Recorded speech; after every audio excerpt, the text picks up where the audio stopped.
नमस्कार सभी को। दोस्तों, पिछले कुछ समय से थाईलैंड और कंबोडिया के बीच में जो एक लंबे समय से सीमा विवाद चल रहा था, वहाँ पे फिर से तनाव बढ़ चुका है। खबर ये आ रही है कि थाईलैंड ने जितने भी डिस्प्यूटेड बॉर्डर एरिया थे, वहाँ पर कंबोडिया के ठिकानों पे एयर और आर्टिलरी स्ट्राइक की है। अब ये खबर इसलिए भी चिंताजनक है क्योंकि अभी कुछ महीने पहले जुलाई अगस्त में इन दोनों देशों के बीच में ऑलरेडी बहुत भीषण संघर्ष हो चुका था। इसके बाद इंटरनेशनल हस्तक्षेप के जरिए एक सीज फायर एग्रीमेंट दोनों देशों के बीच में कराया गया, जिसका क्रेडिट घूम घूम के डोनाल्ड ट्रंप लेते रहते हैं हर जगह कि सारे सीज फायर उन्होंने ही कराए हैं। तो अब सवाल ये उठ रहा है कि क्या ये सीज फायर टूट चुका है? आखिर ग्राउंड पे हो क्या रहा है और ये कॉन्फ्लिक्ट इतना इंटेंस क्यों हो चुका है? इसकी जड़ें कहाँ पे है? सारी कहानी को हम आसान भाषा में समझेंगे। अब सबसे पहली बात कि सीज फायर के बाद वापस से ये कॉन्फ्लिक्ट कहाँ से शुरू हुई? तो देखिए, थाईलैंड की जो रॉयल थाई आर्म फोर्सेस है उसने घोषणा की है कि उन्होंने कंबोडिया के साथ विवादित सीमा पर विशेष तौर पे प्रे विहार मंदिर के पास वाले क्षेत्रों में प्रिसीजन एयर और आर्टिलरी फायर किया है। अब सवाल ये है कि क्यों किया है? तो थाईलैंड का दावा ये है कि ये दरअसल एक डिफेंसिव एक्शन है। उनका कहना है कि कंबोडियन सेना लगातार सीज फायर का वायलेशन कर रही थी, नए आउटपोस्ट बना रही थी और बॉर्डर जोन में घुसपैठ करने की कोशिश कर रही थी।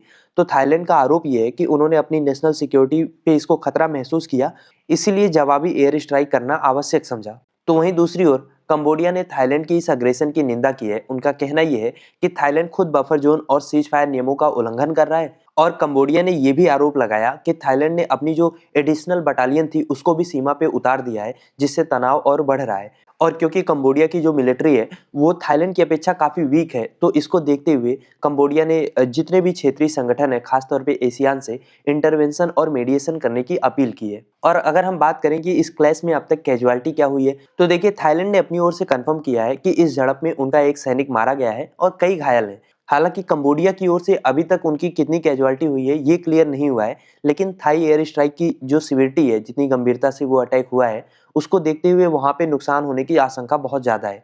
इसके अलावा सीमा से सटे जितने भी गांव हैं उनको खाली कराया जा रहा है, जिससे नागरिक जीवन और उनका लाइवलीहुड बहुत डीपली इम्पैक्टेड होगा। अगर हम बात करें कि इस विवाद की शुरुआत कहाँ से हुई है, तो इसके लिए हमें थोड़ा सा इतिहास में झांकना होगा। देखिए, थाईलैंड और कंबोडिया के बीच में जो सीमा विवाद है वो औपनिवेशिक काल की देन है। 1907 में जब कंबोडिया फ्रांसीसी औपनिवेशिक शासन के अधीन था, तब फ्रैंको सियामीज संधि हुई।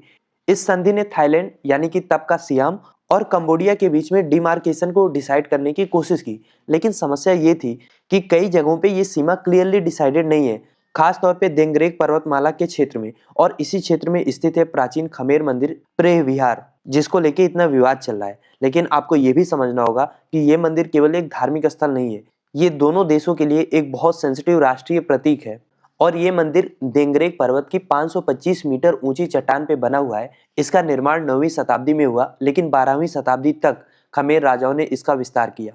ये मंदिर भगवान शिव को समर्पित है, जिन्हें शिखरेश्वर यानी कि पर्वत शिखर का स्वामी के रूप में पूजा जाता है। और ये शैव तीर्थ का एक इम्पॉर्टेंट हिस्सा है जो हिंदू ब्रह्मांड विज्ञान और संस्कृत शिलालेखों से भरा हुआ है। अब प्रॉब्लम यहाँ पे ये हो रही है, जिस वजह से ये डिस्प्यूट खत्म नहीं हो पा रहा है, कि अगर आप भौगोलिक रूप से देखते हैं तो थाईलैंड की ओर से इस मंदिर तक पहुंचना आसान है। लेकिन अगर आप ऐतिहासिक रूप से देखते हैं तो यह कंबोडियन खमेर विरासत का हिस्सा है। और ये विवाद अंतर्राष्ट्रीय पटल पे भी ले जाया गया था। वर्ष 1962 में इंटरनेशनल कोर्ट ऑफ जस्टिस ने एक ऐतिहासिक फैसला सुनाया।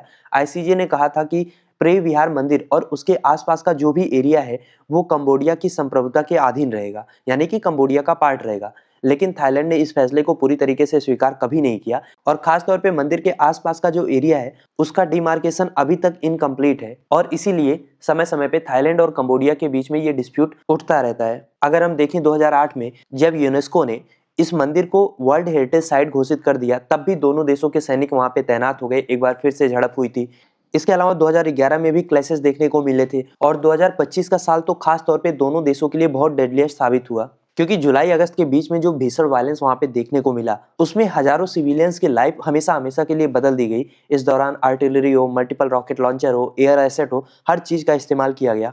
दोनों तरफ से सैनिक से लेकर नागरिक तक दर्जनों लोगों की मौत हुई, हजारों की संख्या में लोग विस्थापित हुए और उन्हें सीमा से लगे अपने गांव छोड़ के भागना पड़ा। और फिर इसमें जब अंतर्राष्ट्रीय समुदाय ने हस्तक्षेप किया, मीडिया रिपोर्ट्स के अनुसार मलेशिया और अमेरिका ने, खासतौर पर डोनाल्ड ट्रंप के प्रशासन ने पर्दे के पीछे जो डिप्लोमेटिक प्रयास किए, दोनों देशों के प्रमुखों को एक मंच पे लाया गया, एक सीज फायर और पीस एग्रीमेंट पर हस्ताक्षर कराए गए। और ट्रंप ने तो बाद में इस डील को अपनी फॉरेन पॉलिसी में एक बड़ी सफलता के रूप में क्लेम भी किया। लेकिन ऐसा लग रहा है कि जुलाई अगस्त के बीच में वायलेंस को शांत करने के लिए जो समझौता हुआ था वो अब टूट चुका है। और वैसे ये एक झटके में नहीं हुआ, नवंबर से ही सीमा पे तनाव के छोटे मोटे संकेत मिलने शुरू हो गए थे।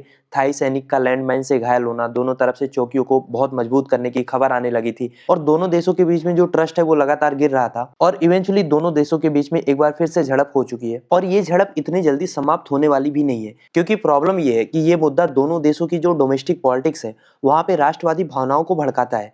थाईलैंड में सेना का प्रभाव बहुत ज्यादा है। अगर बॉर्डर पे तनाव के समय मिलिट्री लीडरशिप कमजोर दिखती है या किसी तरीके का समझौता करती है तो इससे उनकी डोमेस्टिक इमेज कमजोर होगी। सेम हालत कंबोडिया का भी है। कंबोडिया के लिए प्रे विहार मंदिर उनकी राष्ट्रीय पहचान और संप्रभुता का प्रतीक है। वहां की सरकार भी इस मुद्दे पे नरम रुख नहीं अपना सकती। कंबोडिया में भी ये मुद्दा एक पॉलिटिकल टूल की तरह इस्तेमाल होता है। यानी बॉटम लाइन ये है कि दोनों देशों के नेता इस समय राष्ट्रवादी दबाव में हैं और कोई भी राजनीतिक रूप से समझौता करने को तैयार नहीं है। लेकिन अगर ये संघर्ष बढ़ता है तो ये पूरे साउथ ईस्ट एशिया की स्टेबिलिटी के लिए एक गंभीर खतरा हो सकता है। थाईलैंड और कंबोडिया दोनों ही आसियान के सदस्य हैं और आसियान की नीति हमेशा से ये रही है कि वह जो सदस्य देश हैं उनके इंटरनल मैटर में कोई भी इंटरफियरेंस नहीं करेगा। लेकिन इस सीमा विवाद ने आसियान की इस नीति पे और क्षेत्रीय शांति बनाए रखने की उसकी क्षमता पे भी सवाल खड़े किए हैं, क्योंकि कंबोडिया ने खुले तौर पे आसियान देशों से विवादित एरिया में बॉर्डर ऑब्जर्वर्स की टीम को तैनात करने के लिए अर्ज किया है। अब देखना यह है कि आसियान देश इस पे कोई एक्शन लेते हैं या नहीं। और अगर तनाव यहाँ पे और बढ़ जाता है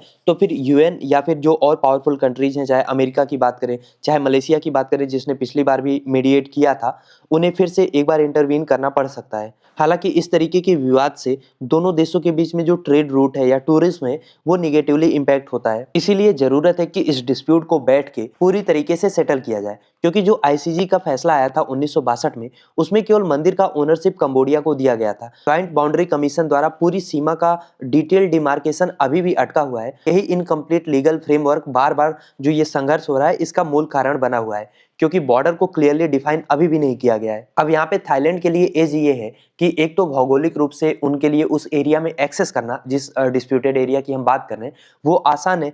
दूसरा, थाईलैंड की जो सेना है वो कंबोडिया की तुलना में बहुत ज्यादा मजबूत है, इसीलिए आप देखते हैं कि थाईलैंड तुरंत एयर स्ट्राइक कर देता है। इनके पास ड्रोन बेस्ड अटैक भी है, प्रिसीजन आर्टिलरी अटैक भी करते हैं। फिर कंबोडिया बेचारा जाता है, कभी यूएन के पास जाता है, कभी आईसीजे में जा रहा है, कभी एशियान देशों के पास आ रहा है, लेकिन अभी तक किसी भी तरीके से इसका परमानेंट सोल्यूशन नहीं निकाला जा सका है। लेकिन अब सवाल यह है कि इसका परमानेंट सोल्यूशन है क्या। तो देखिए, सबसे पहली बात, दोनों देशों को तत्काल रूप से जो ज्वाइंट बाउंड्री कमीशन है उसको रिवाइव करना चाहिए और सीमा को क्लियर करना चाहिए। साइंटिफिक रूप से मैपिंग के आधार पे जो भी हो उसका समाधान खोजना चाहिए। अगर बायलैटरल बातचीत से मामला सॉल्व नहीं होता, सीमा के उन हिस्सों को फिर से अंतर्राष्ट्रीय कोर्ट में ले जाना चाहिए जो 1962 के फैसले में अनरिजॉल्व्ड रह गए थे। हालांकि ये सारे जो विकल्प हैं ये टाइम टेकिंग प्रोसेस है, ये 2-4 दिन में होने वाली प्रक्रिया नहीं है। तो फिलहाल की अगर हम बात करें तो सबसे पहले आसियान हो या यूएन हो या कोई भी क्रेडिबल अंतर्राष्ट्रीय एजेंसी हो, उसको सीज फायर लागू कराने के लिए एक बफर जोन जो बना हुआ है उसकी निगरानी करनी चाहिए, ऑब्जर्वर वहां पे तैनात करनी चाहिए ताकि तत्काल रूप से इमीडिएट सीज फायर हो सके। और दोनों देशों को मिलिट्री एस्केलेशन के बजाय हाई लेवल डिप्लोमेटिक चैनल सक्रिय करना चाहिए। खैर, आई होप अभी आप समझ गए होंगे कि ये जो आज की लड़ाई है ये आज की देन नहीं है। दुनिया के कई लड़ाइयों की तरह ये लड़ाई भी कॉलोनियल इरा की देन है। जाते जाते ये लोग ऐसा डिस्प्यूट देके गए हैं कि दोनों देश आज इतने साल बाद भी, आजादी के इतने साल बाद भी लड़ रहे हैं। खैर, आप क्या सोचते हैं इस विषय पे, लिखिए अपनी राय कमेंट बॉक्स में।